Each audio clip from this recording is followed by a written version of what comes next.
Out here getting in some practice. This is essentially still week one of changing over to my hunting setup. So right now I've increased the poundage on my bow. I'm gonna try to get closer to hunting weight each week. So I've increased that. I went to my hunting arrow. The next thing I did was get a proper sight scale, because one of the things that's important is just learning to know how your bow is grouping and making sure your sight scale is correct. A lot of people don't really focus on absolutely perfecting that sight scale, but you really have to. Make sure you've got a good pair of binos or a good rangefinder. These binos have a rangefinder, but make sure your sight marks are matching your actual impact perfectly.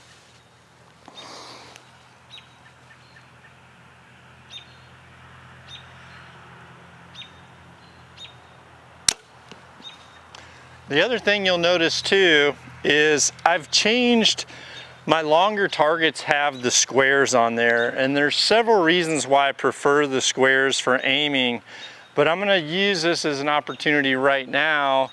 We're starting to get some wind coming through here, and it's supposed to get windier here in the next hour, so I will be practicing in the wind pretty heavy.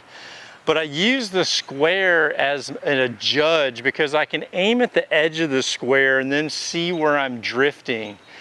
It's really important to have some type of a mark. For me, circles, I don't know really where I'm at in a circle. When it comes to a round pin and a square, I can really, my brain takes a mental snapshot of where my pin was when that shot broke. So it kind of helps me to learn to aim at the edge of the vitals so that I can see how that arrow is affected as it's guiding in.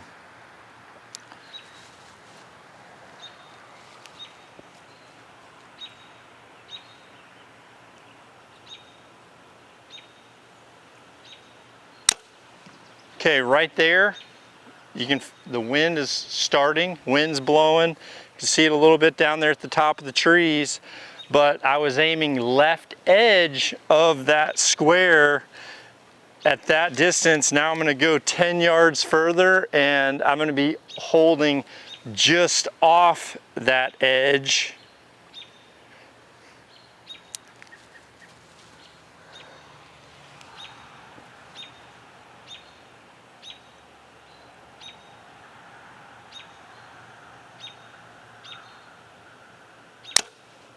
Oh, lefts and rights were good. Just a little bit at the top of the square, but that was almost 3/4 of a square drift. Now I'm gonna go down to the ram. I'll go elk actually. Go straight to the elk.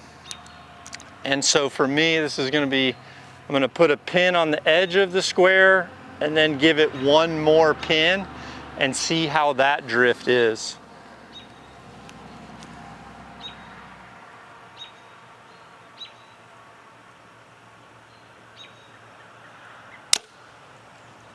Oh, that is perfect. The last key I'm gonna give you when it comes to like learning your gear in the wind is I try to find a spot where the wind isn't crushing me, but the arrow, once the arrow is getting out away from this calm spot, you can see it start to get affected by that wind. So right here, aim straight up, great.